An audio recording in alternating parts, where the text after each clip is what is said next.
Hoy trataremos un tema muy importante para tanto el odontólogo como el cirujano oral, que es básicamente la osteonecrosis inducida por tratamiento antirresortivo y la osteoradionecrosis, tanto sus diferencias, tratamientos, como el por qué ocurre este tipo de patologías en nuestros pacientes.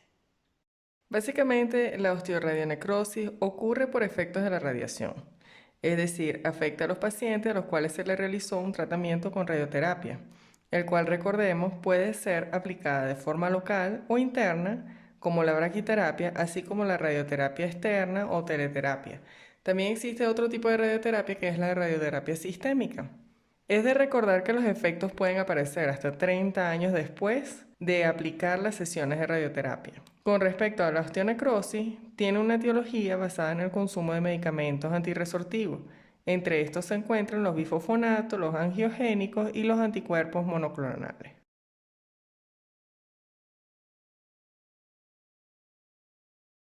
Efectivamente, no todos los pacientes que son expuestos a la radiación van a presentar osteoradionecrosis. Si recibimos a un paciente que ya recibió quimioterapia o radioterapia, lo primero que debemos realizar es una interconsulta médica en donde solicitemos que se nos indiquen los fármacos utilizados. Si se utilizó bifosfonatos, lo cual es común en metástasis, y la dosis de radiación.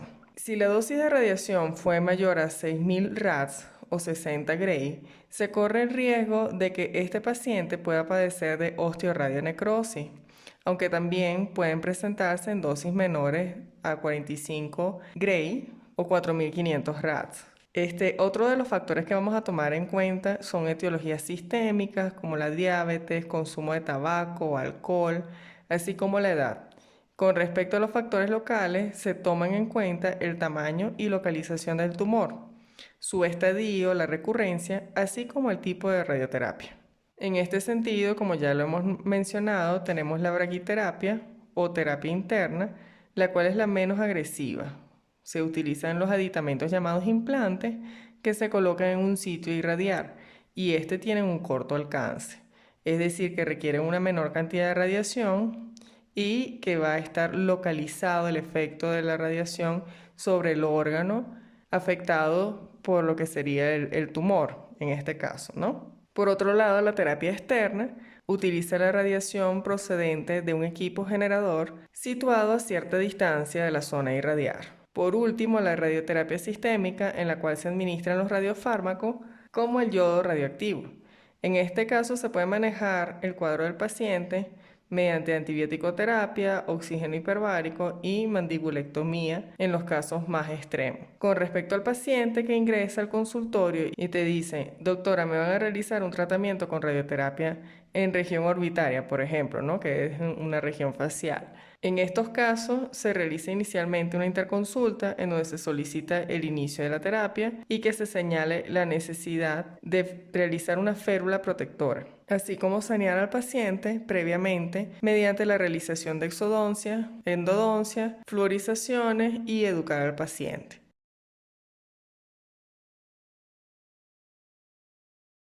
Sí, efectivamente. Las férulas se pueden realizar, el mismo odontólogo la puede realizar, ¿ya? Esta es una férula de acrílico de 2 a 5 milímetros que va a contener un 50% de bismuto, un 26% de plomo, un 13,3% de zinc y un 10% de cadmio. Para yo recordar esto, lo utilicé como una memotecnia, el ABC, ¿no? El A de acrílico, la B de bismuto, la C de cadmio y, bueno, el zinc también lo coloqué con C en este caso. Y el último, bueno, la P que es plomo, que bueno, obviamente nos recordamos por las paredes plomadas que deben tener los centros de radiación, ¿no? Entonces siempre uno se puede acordar del plomo, pero de los otros componentes de repente se olviden y así nos recordamos más fácilmente.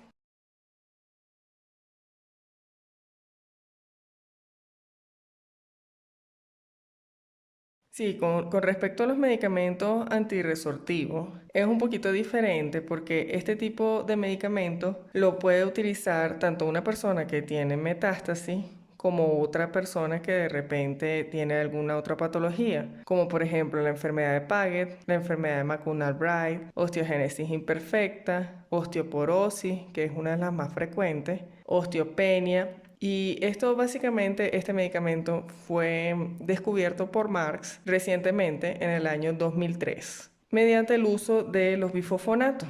Ahora bien, los bifosfonatos son medicamentos geniales. ¿Por qué? Porque ellos lo que hacen es eliminar el borde de cepillo de los osteoclastos. Y por lo tanto, estos osteoclastos no van a formar la laguna de Howship. Y por lo tanto tampoco van a poder desintegrar o realizar la resorción ósea. Y sufren de apoptosis. Lo que ocurre es que en este caso solamente va a existir una posición ósea, pero sin recambio. Y esto permite que las personas que tienen osteoporosis o alguna de estas patologías ya mencionadas pueden formar mayor cantidad de hueso, lo cual es muy favorable porque el tipo de resorción que ellos presentan no es un tipo de resorción lineal, controlado, sino que es en forma de cutting cone, es decir, es en forma de conos de forma descontrolada, lo cual ocasiona que el hueso se encuentre hipovascularizado y esto permite al desarrollo de la osteonecrosis. En el caso de los anticuerpos monoclonales, este va a actuar directamente sobre el sistema RANK y RANK ligando. Este sistema permite la formación de osteoclastos a partir de una célula pluripotencial. Los angiogénicos, por su parte, actúan inhibiendo los receptores de tirosina quinasa o uniéndose al factor de crecimiento del endotelio vascular. Pero en sí, todos tienen efectos similares porque generan un hueso hipovascularizado con hipooxigenación, el cual ante un estímulo y a veces sin necesidad de este estímulo, evita la cicatrización de los tejidos exponiéndose. Recordemos que en el caso de los bifosfonatos se acumula en el hueso y esto ocasiona a que, por ejemplo, un paciente que consumió bifosfonatos por vía endovenosa, ¿no?, que es una de las vías de administración, desde el año 1999 actualmente cada vez va a tener menor cantidad de osteoclastos disponibles para realizar la resorción ósea, ya que estos osteoclastos no van a sufrir de apoptosis inmediata, ¿no?, sino que va a sufrir un grupo de osteoclastos de esta apoptosis inmediata y posteriormente otro grupo y así, ¿ok? Entonces sí existe resorción, pero cada vez menor.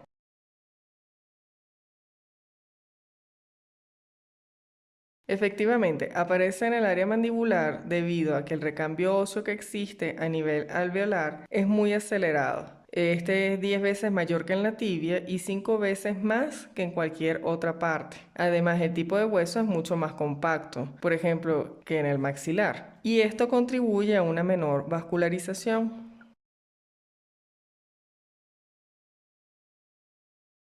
Sí, se puede evitar la osteonecrosis mediante la realización previa del CTX, también conocido como Beta Cross Labs. Este es un examen de laboratorio el cual mide la resorción y esto debido a que el CTX es un terminal el cual se encuentra ubicado en el colágeno. Recordemos que los osteoclastos, al realizar su resorción, liberan compuestos orgánicos e inorgánicos que conforman el hueso. Entre ellos tenemos al colágeno, el cual a su vez tiene terminales de CTX, los cuales se expresan en dicho examen. Si este examen da un resultado mayor a 150 picogramos sobre mililitro, existe un riesgo muy pequeño, pero si este es menor a 100 picogramos sobre mililitro, hay que advertir al paciente que el riesgo es muy alto, por lo cual es un paciente que no se deberían realizar procedimientos quirúrgicos sin antes realizar una interconsulta en donde se solicite un holiday, es decir, que se evalúa con el médico tratante la posibilidad de suspender el medicamento y volver a realizar el examen y posteriormente, si este posee valores aptos,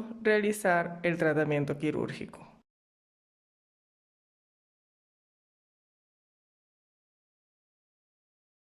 Cuando ya está instaurada la osteonecrosis, debemos diferenciar al paciente, es decir, en qué estadio se encuentra el paciente y dependiendo de esto, usualmente se va a manejar de forma interdisciplinaria con el cirujano maxilofacial y otras áreas. Recordemos que actualmente el paciente se puede clasificar en paciente en riesgo, cuando el paciente se encuentra bajo tratamiento pero sin ninguna sintomatología asociada. Entonces, en este caso, hablamos con el paciente, le damos las indicaciones, educamos al paciente de que siempre cuando vaya a un odontólogo, en caso de que no asista a la misma consulta, debe advertir que él está bajo tratamiento con bifosfonato.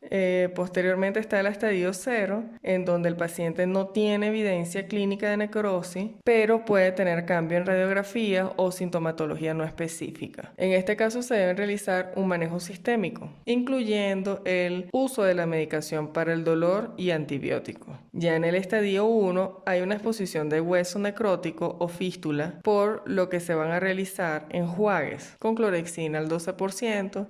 También hemos visto bastante favorable el uso de yodo con solución fisiológica. Esta clorexina al 12% también es con solución fisiológica. Lo colocas en una jeringa y colocas a presión en el lugar de la osteonecrosis. Eso permite que se genere un poco de sangrado y eso permite que haya mayor probabilidad de cicatrización. También se debe realizar una interconsulta para que el médico evalúe la necesidad de continuar o no el tratamiento con antirresortivo. Ya en el estadio 2 existe tanto exposición ósea con necrosis o fístulas asociadas, pero esta vez asociadas a infección. Ya no van a ser como las anteriores. En este caso se va a enfocar más hacia el manejo de la infección con antibióticos y también se va a seguir con los enjuagues, y además de eso puede realizarse una debridación del tejido blando para mejorar la cicatrización. En el estadio 3, que es ya el último, existe un dolor intenso, existe una infección con una exposición ósea, la cual se va a extender más allá de la región alveolar, y en el tratamiento se va a realizar todas las anteriores, más la resección ósea según sea requerido. Con respecto a los antibióticos, Mar sugiere la penicilina B potásica, 500 miligramos 4 veces al día, como otras alternativas, la doxicilina, levofloxacina y eritromicina. Por la práctica clínica se ha visto mejoría con los lavados concomitantes con clorexidina o yodo diluidos, como ya se mencionó. También se sugiere el uso de oxígeno hiperbárico, el cual previene infecciones, incrementa el oxígeno en los tejidos, así como la neoangiogénesis y neovascularización. Lo que pasa es que también son muchas terapias y es una terapia bastante costosa, no es muy accesible para todos los tipos de pacientes, ¿no? Pueden darse en una cabina monoplaza,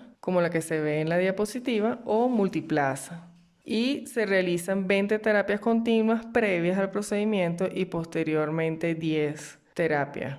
Como última opción, se puede manejar con un colgajo microvascularizado que tiene un 97% de éxito, pero por su extensión presenta deformación y una mayor morbilidad. Muchas gracias una vez más, doctora Toledo, por darme un tiempito y un espacio en su canal de YouTube, Odontoblog, y bueno, estoy muy agradecida por esta oportunidad. Un saludo muy grande y espero que les haya gustado.